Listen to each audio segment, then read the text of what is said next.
It is time to get ready for round 2 of Donald Trump's Great Trade War.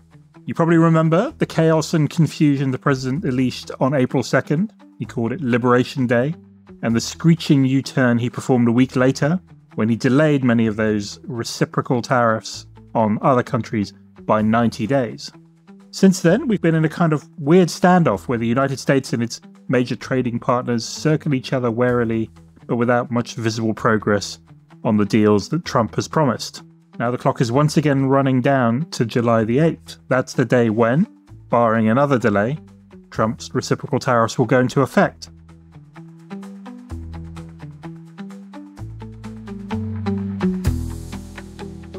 The intervening period has hardly been quiet. Trump has raised tariffs on imports from China to an eye-watering 145%, before lowering them again after the two countries negotiated the outlines of an agreement. He increased tariffs on steel and aluminium to 50%.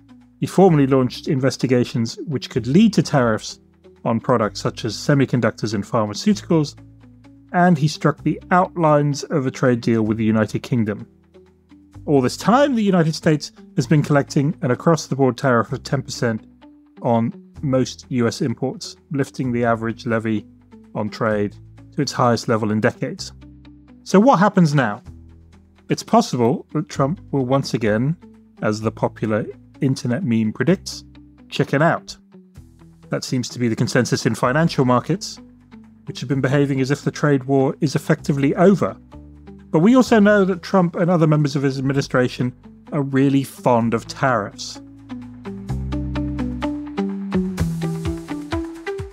So this week on The Big View, we're going to dive back into the trade war. It's what we do at Reuters Breaking Views. We tap our best sources around the world for fresh insights into the biggest stories on global business, finance, and economics. I'm your host, Peter Larsen.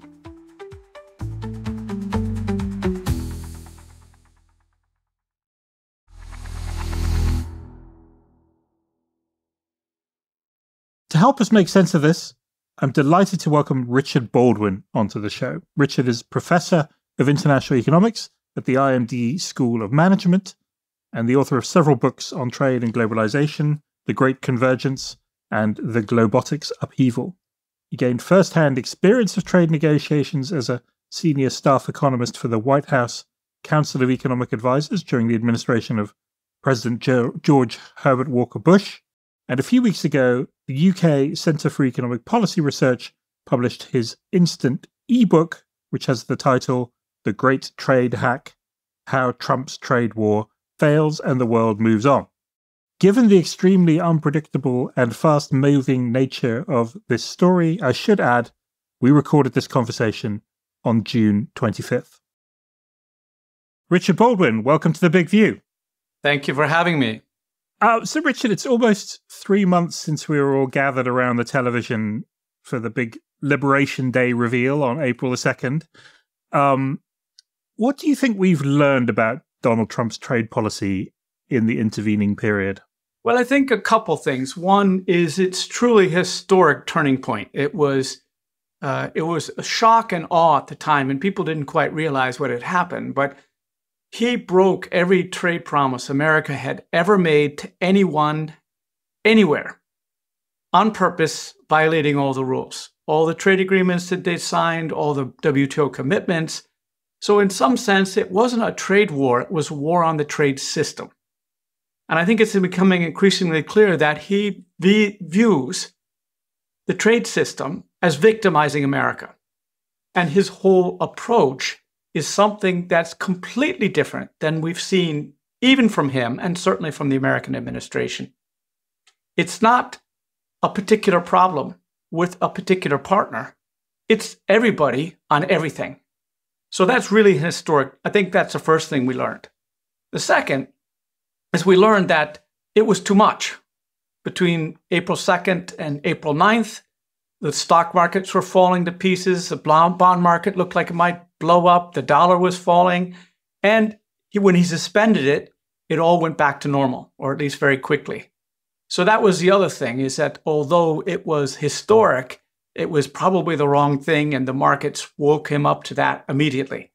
So I think we also learned that this, at least in its April 2nd version, when he announced it, is not really going to work because it's too damaging to the U.S. economy. That's, I think, the things we really learned about it. So you've written this this ebook called "The Great Trade Hack." And by the way, I think it's very wise to write to do something electronic rather than. But yes, to try not to. Given the deadlines in terms of print publishing, it's probably a good idea to try and do something quickly because the story moves so quickly. But I'm just interested in the use of the word hack. What does that mean in this context? So the hack is when you're trying to change something in a system. There's one way that you reform it, you change the code slowly. But a hack is when you try and dive into the system and change the source code in a rushed way, in almost an assault way, rather than a kind of reform. And that's the way I think Trump is thinking about the trading system. Is the trading system has been so bad for America, in his mind, that it needs to be attacked. It needs to be hacked, change the source code. And that's what he was doing. And that's why I think the word hack makes it clear that this was an historic thing. I think all our listeners ought to remember what they were doing on April 2nd, because I think their grandchildren will read about it in their history books as the beginning of the post-American leadership era. That basically the United States walked away from the system they set up and did not propose an alternative system. That's what I mean by hack. There wasn't like, we want it to look more like this, or we want our partners to open up a little more. It was an attack on the entire system. That's why I like to use the word hack rather than trade war. Yeah, I think that's right. But it also, the use of the word hack implies that it was sort of premeditated and thought through and calculated. And my overriding impression from that day, which I agree was very historic and sort of shocking, but was also how disorganized it was. That they, produced this list of countries with reciprocal tariffs and nobody could work out kind of how they'd arrived at it. And then they produced this formula, which turned out was all a bit spurious. And it all seems to have been decided at the last minute. So in that sense, it was sort of quite disorganized. So the way I think about that is it's economically incoherent and disorganized and chaotic. Anytime you start thinking about it as regular trade policy, you hear the words chaotic, erratic, stupid, backfiring. But if you think it emotionally, it has a strong logic. And this was well prepared. So the way I came up with this idea that there's an emotional logic is I went back and read some of the speeches that he talked about in 2016, where he used this sense of victimhood and how the global elite was rigging the rules to exploit the American middle class. That goes back to 2016 speeches. Mm-hmm. And you can go back even further in the 1980s. He took out full-page ads in the New York Times, for example, complaining about the system and the trade, how America was being ripped off. So this is nothing new at an emotional level for Trump. He believed that foreigners were ripping them off. He viewed a bilateral deficit with a country like China as China ripping off America. That's how he's been viewing it, and that's been incredibly consistent with that. And he said he was going to have reciprocal tariffs to sort of equalize the system. And many trade economists participated in that discussion of what would these reciprocal tariffs look like? And we were thinking, how do you quantify the bias in the VAT? Right. How do you do this? Nobody thought that it would be this simple formula. But ultimately, the simple formula is also coherent if you believe, as he does, that the bilateral deficit is a sign of the theft. Because the bilateral tariffs were exactly calculated on the bilateral deficits. So the ones who were stealing the most got the biggest tariffs. So in a kind of an emotional way, not economic way, but emotionally, it was very coherent. So that's the way I sort of think about it. Once you stop thinking about this as trade policy and you think about it as somebody angry and striking back, it makes a lot more sense because it doesn't make economic sense. Yeah, and that's sort of the contradiction, I think, that you kind of lay out, which is that on the one hand, you make the case quite compellingly, I think, that the policies that Trump has embraced will not deliver the things he professes to want. You don't think it will eliminate the trade deficit. You don't think it will bring back manufacturing jobs and so on. But you also seem quite convinced that tariffs and trade protectionism will continue in the United States, even beyond Donald Trump. So how do we reconcile those two things? Well, let me answer that in two ways, and I'm going to pause between the two. The first thing is it's not new. And so a simple momentum argument says it will continue. So if you look at the U.S. trade policy, it was literally super pro-trade from Reagan up to Donald Trump. So up until Obama. So Reagan, Bush Sr., Clinton, they were all super pro-trade. Republicans, Democrats, it was bipartisan. Clinton, for example, pushed through NAFTA, the trade agreement. Clinton was there when China joined the WTO. Clinton was there when the GATT turned into the WTO. And Bush Jr. never saw a free trade agreement he didn't like. And then the global financial crisis hit. And I think that's where the switch was the narrative of the American middle class as a victim. The sense of victimhood started there. Because the crisis led to the Great Recession, and the recession was very bad for the American middle class. Many people lost their homes. They lost their health care. It was deeply problematic for the middle class. But the car companies got bailed out. The banks got bailed out. Not a single banker went to jail. The idea that the elite was rigging the system against the middle class took hold then. And Obama, who would normally have been a Clinton-like Davos man, let's liberalize trade, worry about the workers a little more than the Republicans, but still liberalize trade, he had to turn trade into a four-letter word in his first term. He put on ice every single free trade agreement that Bush Jr. had started and hadn't finished, and there was dozens of them, except one. And he stopped talking about trade as a good thing. Now, at the time, we thought, okay, well, the Democrats have these labor unions in their coalition, and so he doesn't want to talk about that because he wants to do something else. But Obama, too, didn't change things much. He allowed the TPP to go forward, and that did complete, but he didn't put in the political capital to actually get it passed. And day one, Trump killed that one. So we went from super pro-trade to trade hesitant under Obama to trade hostile under Trump. And then when Biden came in, he didn't reverse any of that. He took off almost none of the tariffs that Trump put on, certainly not against China. And so we went from trade hostile under Trump to trade hesitant under Biden, and now we're back to super trade. And the way I'm thinking about this is it would be political suicide for some American politician to run for president saying, okay, all that was good. We're going to go back to signing free trade agreements with low-wage countries. The WTO was actually a really good thing. I don't see that as a winner. I think what we have now is a bipartisan consensus that globalization in general is something that's convenient to blame for all the problems of the American middle class. And that's locked in. So that's why I don't think it's going to change. It may get more polite. It may be less extreme. They may design it better. Like Biden had careful staff work on all the stuff he was doing against China. So it's possible it becomes more sensible, but I don't see America going back to the pro-trade eras where America was leader of the free trade system. So the one thing you said is basically, you said there were 2 points, right? I mean, yeah. So that's the first one. That's the first one. What's the second one? So the second one is why trade has become such a great scapegoat for middle-class malaise. So let me start out by saying American middle class really is suffering and has for decades. Republicans, Democrats, they always promised to do something and they didn't do anything about it. In my analysis, it's because America, unlike all the other advanced economies, didn't have a well-functioning social policy. Canada, for example, universal health care, the old age pensions, people don't become in poverty when they're old. They don't have crushing student debt, et cetera, et cetera. And when you lose your job, there's policies to help you adjust, not in America.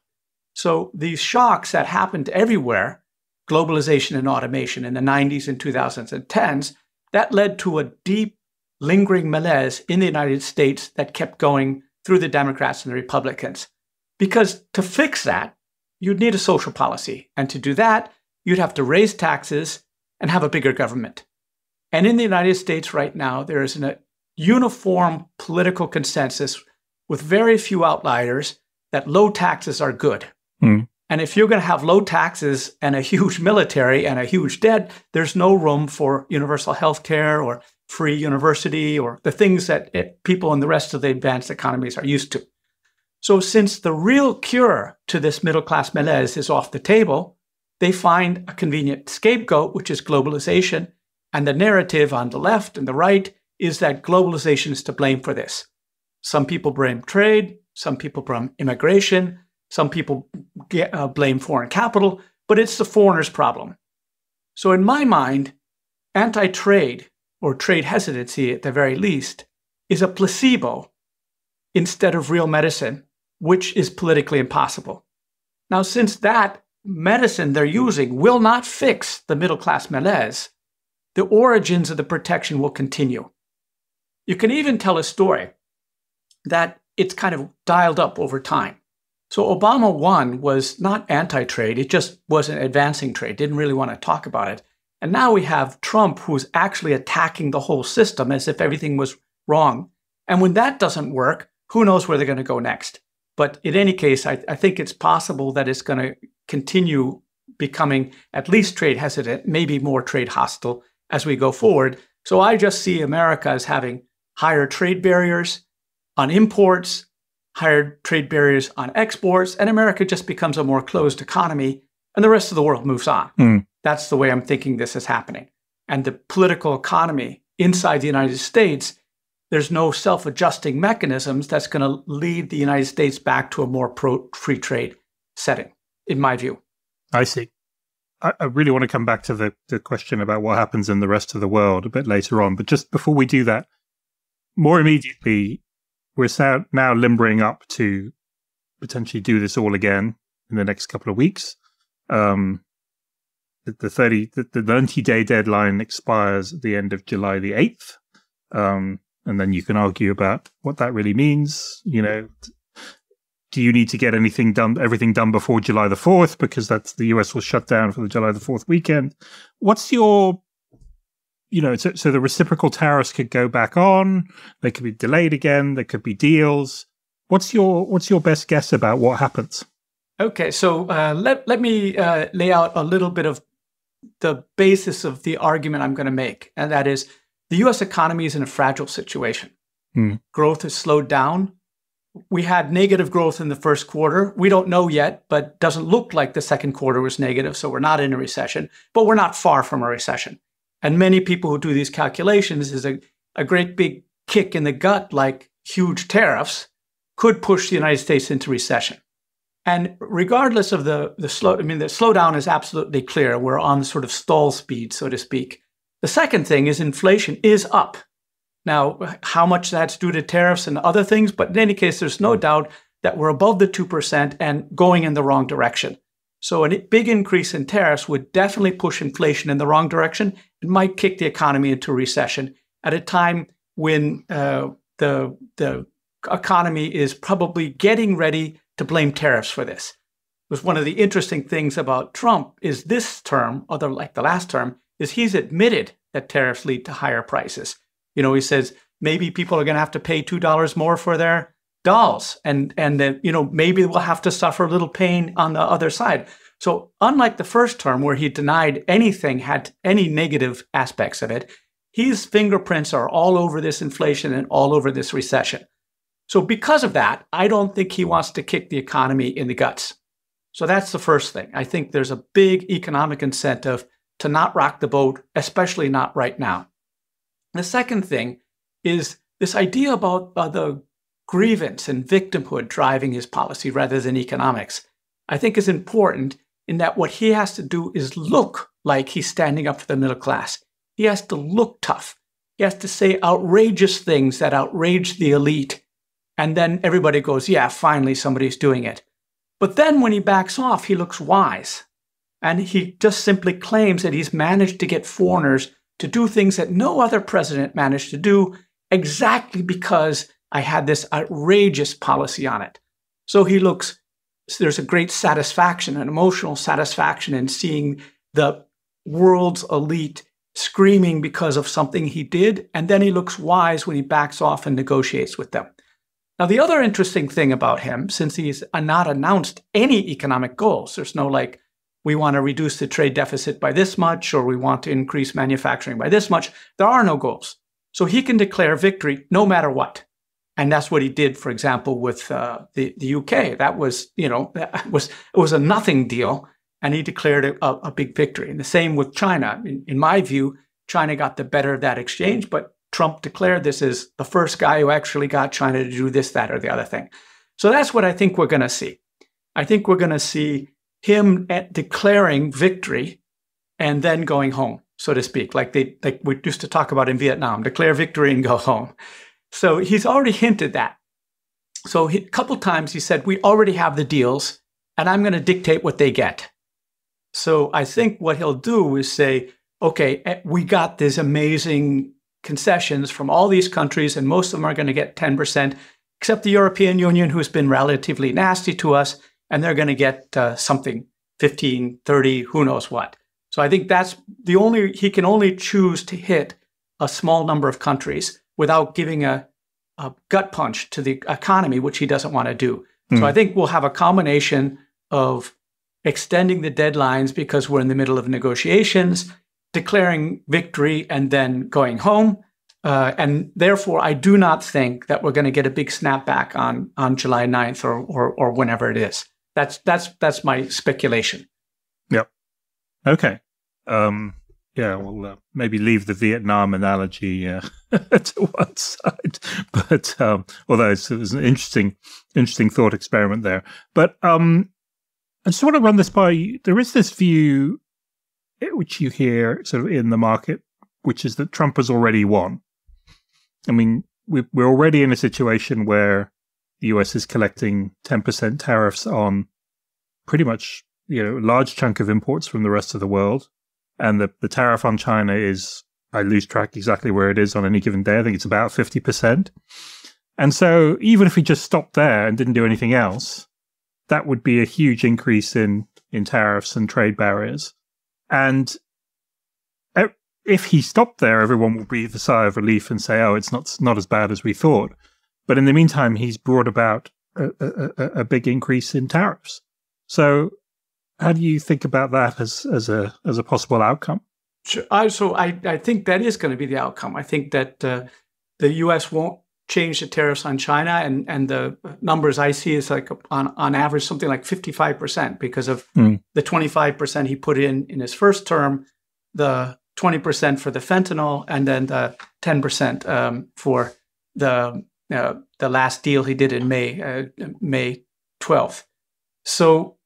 And I think the U.S. tariffs, by and large, are going to stay at 10%. I don't think that's going to change. But whether that's a victory is a different thing. So Trump, unlike every other president since World War II, thinks that tariffs are good for America. But America has prospered. The amazing growth, the enormous companies, all that was done in a free trade environment. And so all of a sudden, Donald Trump, who's never actually studied this stuff and has no staff work whatsoever showing that tariffs help America, has got the tariffs up. So in a narrow trade diplomacy, mercantilist view, maybe he has one. But if tariffs were the key to industrial success, why didn't anybody else in the whole world figure that out before Donald Trump?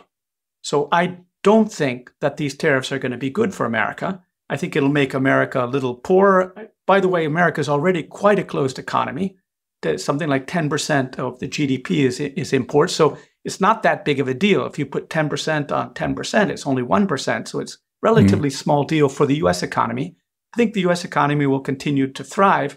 But over the longer run, the dynamism that comes from market forces, and tariffs are just another way of interrupting market forces, I think the interruption of market forces that comes with the protection will be bad for the American economy. And I don't think it'll be bad for the rest of the world in terms of selling to the United States isn't that important.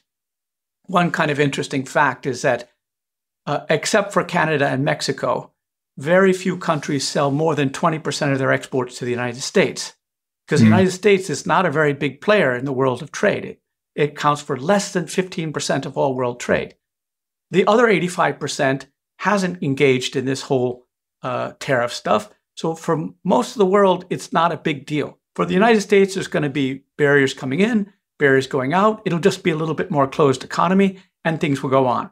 That I do not consider a victory, because at least history shows, even including for America, that an open and free trading system where the market mechanisms working at an international level has been very good for American innovation and industry. I mean, not manufacturing, because that's moving away anyways, but it's not the way to prosper by putting up tariffs. Yeah. So he's got the higher tariffs, but that's not a win. So let's talk about the rest of the world. I mean, you made that point very well just now about, the US being not a huge chunk of global trade, but much depends on how other countries respond. I mean, there is a school of thought that says China's a big exporter. They're going to continue to export. And so the exports that don't go to the US will be flooding other markets. Other markets will be forced to respond. You've already seen the EU take measures against Chinese electric vehicles and so forth. And so there is a possibility, I guess, that you get a sort of cascading sort of load of dominoes falling of different countries putting up similar barriers because they have to try and protect their markets. Yeah. How do you see that? Sure. So in the book, did I mention I wrote a book? So in the book, I talk about two forces. You can think about this as Trump has thrown a stone in the pond and the ripples are going out. And the ripples are the trade policy that are induced in the rest of the world. So the first one is what you mentioned, cascading protectionism. And so you very well placed it is when America puts up barriers, the people who used to be selling to America are not going to shut down those factories. The goods will keep coming out of the factories and they'll be sold elsewhere, which could lead to import surges, which could then lead to protectionist reactions. So the first point is that is going on. And electric vehicles is a classic one, but this trade deflection from China, that's what the headline is, but it's also true for everybody else. That is causing some protection to rise. So the first point on that is as long as they use WTO compliant tools like anti-dumping, we're okay. That's a trade dispute. And so just the fact that some tariffs go up is not the end of the trading system. What it is just some more trade disputes. So that's the first point. The second point is the exact same effect of the US market getting shut and exporters looking for other markets. On the exporter side leads companies to push their governments to sign more free trade agreements. So there's also domino liberalization going on. And since April 2nd, for example, China and Brazil signed a free trade agreement that had been in negotiation for a long time. The UK and India signed a free trade agreement that they've been talking about for years because all of a sudden it was more important to find other markets.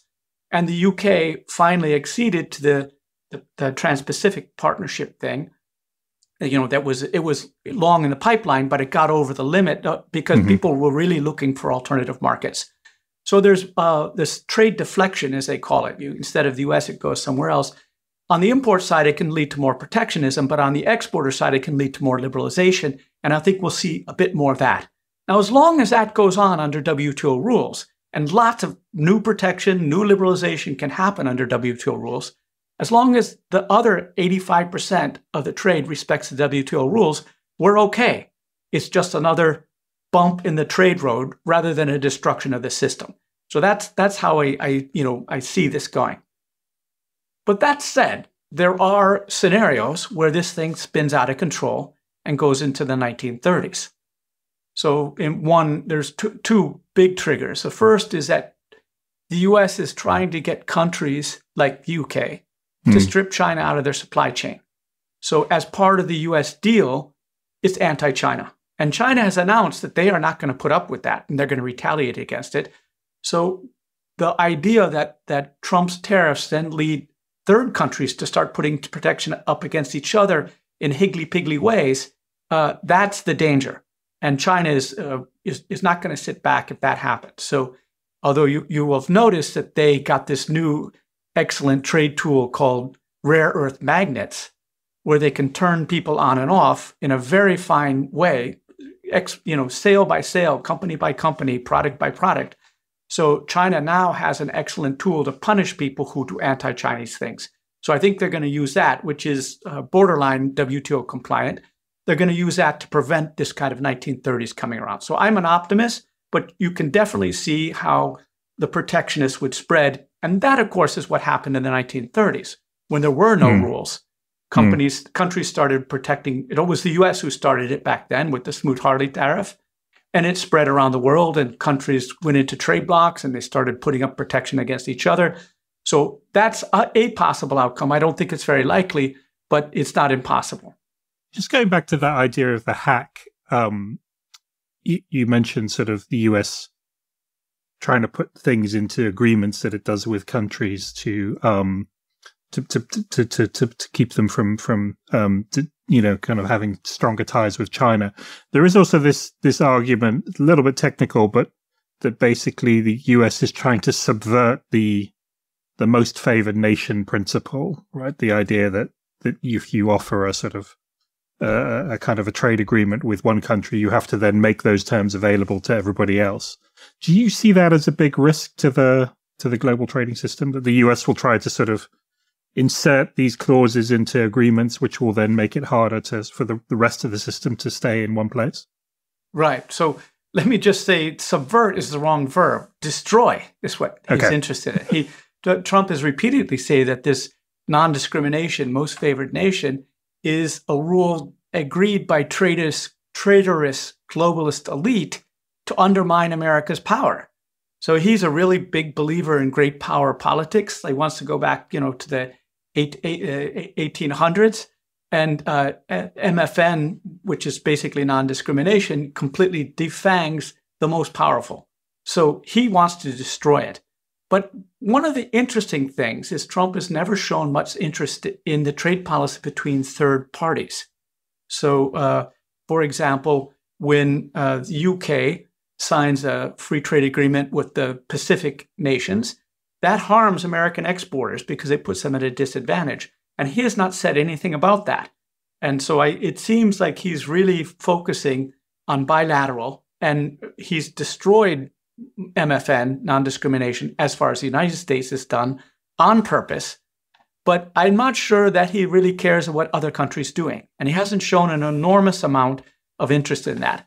What he has shown, and this is a kind of confluence of anti-China hawks who have a kind of military strategic view, it's anti-China, not anti-multilateralism. So they're trying to strip China out of the global supply chains. And you saw it with Biden, with Huawei, US trying to push people to take Huawei out of their communication systems. So I think of it as more of an anti-China rather than trying to destroy this fundamental principle of the trading system. And let me just say that this it's called MFN, which sounds strange and nobody understands why it's called most favored nation, but that's what it's called.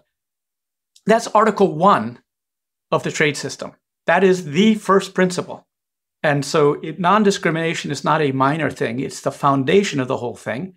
And the kind of confusion you see in the United States now when everybody has a different tariff and nobody knows anything, all the uncertainty that leads to firms who have to invest, that's why MFN, the non-discrimination, is really a practical thing for business to make things predictable.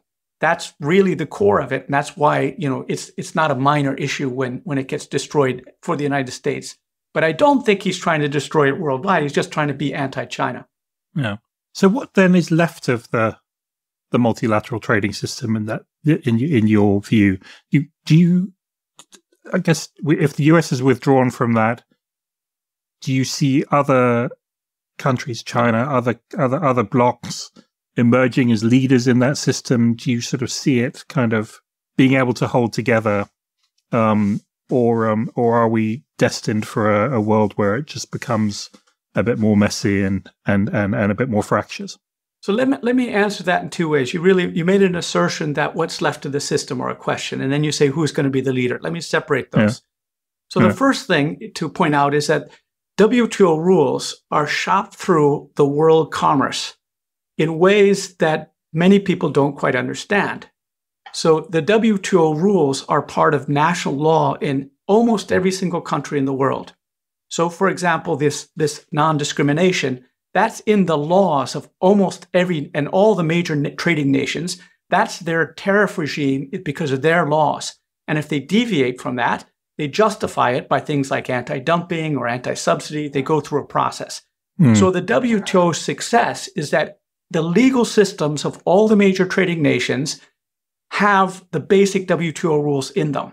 So no matter what happens to the WTO, maybe eventually it would drift, the system is there and it's affecting and supporting trade. So I think it's important to say that, the WTO is not doing anything. It won that battle. The rules are there. The second thing is about leadership of the system.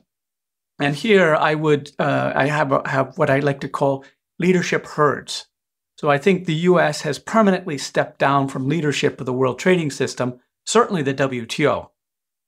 One sort of side fact, for instance, is that the last year of Biden, the US did not pay its membership fee to the WTO. There's about 10% of the budget's missing because of that. And Trump's not going to do it again this year. So again, this is a bipartisan thing where they don't like the WTO. They probably won't leave the WTO because they want to be a dog in the manger kind of power. But in any case, they're not leading it. So the question is, who would lead it? And I don't think the natural follower, China is the next largest trader by a long shot, can take the lead because everybody has beefs with China. And I'm talking about normal commercial disputes, intellectual property, subsidies, all these sorts of things. So that's not the leader. One of the reasons the U.S. could lead is because they involved in this enlightened self-interest. They were opening up the American market to many countries in a way that seemed generous and embracing. They actually walked the walk, not just talked the talk. And I don't think many people think of China as this kind of, China's like throwing open and being open and transparent. Most people sort of think, well, China is working the system for Chinese interests. And so that's not a leader. So I don't think they're going to take it over. The next one down the line is the EU. The trouble is the EU isn't one thing. Although they speak more together as one voice with trade because of the way the voting goes, there's not a unilateral veto, it's still many different interests. So I don't think that's necessarily going to be the leader. But what I like to call it is leadership herds. And this has happened a couple times since the US actually stepped down from WTO leadership a long time ago. So there's been some responses where a group of countries without titles, without names, not G this or G that or the committee of that, but they got things done. So first example, when Trump withdrew from the Trans-Pacific Partnership, most people thought, and certainly the US thought, that it would collapse. But Japan put together a coalition of countries, widely spread countries, and they renegotiated the thing without the US, and it got passed and put in as CPTPP. That's an example of leadership without America, where Japan was more or less like the chef, the conductor of the orchestra, not really the leader. Everybody was pitching in, and it was a bunch of people who had similar interests for that moment, and they got something done. So the other example is when the U.S. killed the court, the WTO court, the appellate body is called. That was Obama was the first one who didn't appoint a judge, and it went on, and eventually they ran out of judges. So the whole thing collapsed, and most people thought that would be the end of it. But Europe got a coalition of countries together, and they put in an alternative system. It's called the multi-party interim arrangement, where countries can voluntarily say, okay, this is our Court of Appeals, and it follows similar rules. Now, the EU did that. There was no chair. There was no organization. They just got a bunch of countries who realized they actually need this thing to cooperate, and then it became voluntary. So that's what I call leadership herds. When an issue arises that needs to be fixed, and by the way, as I said, the WTO is working quite well because it's in nations' laws already, the basic principles. So what it needs is a little bit of leadership here and there to fix things. And I think this informal consensus, this group, leadership herds, can take over the leadership. So that's how I view it as evolving. I actually think it will be more messy forever. There will be no leaders. But I also don't think it will fall down.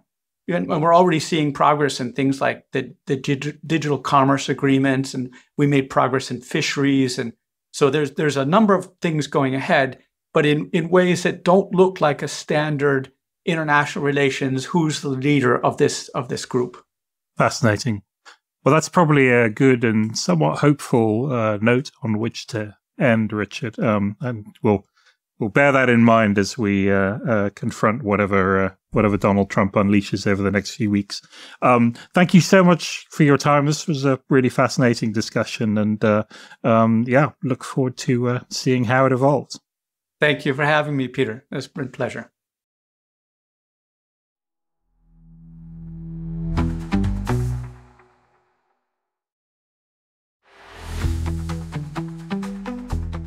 That's all we have time for this week.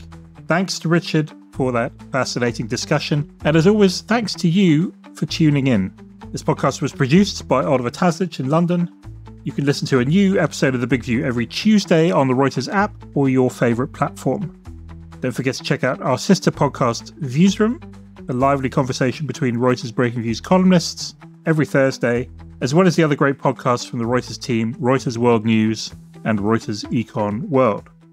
If you like what you heard, please follow The Big View, leave a comment to let us know what you thought, and check out our views on the biggest stories in business and finance every day at breakingviews.com and reuters.com.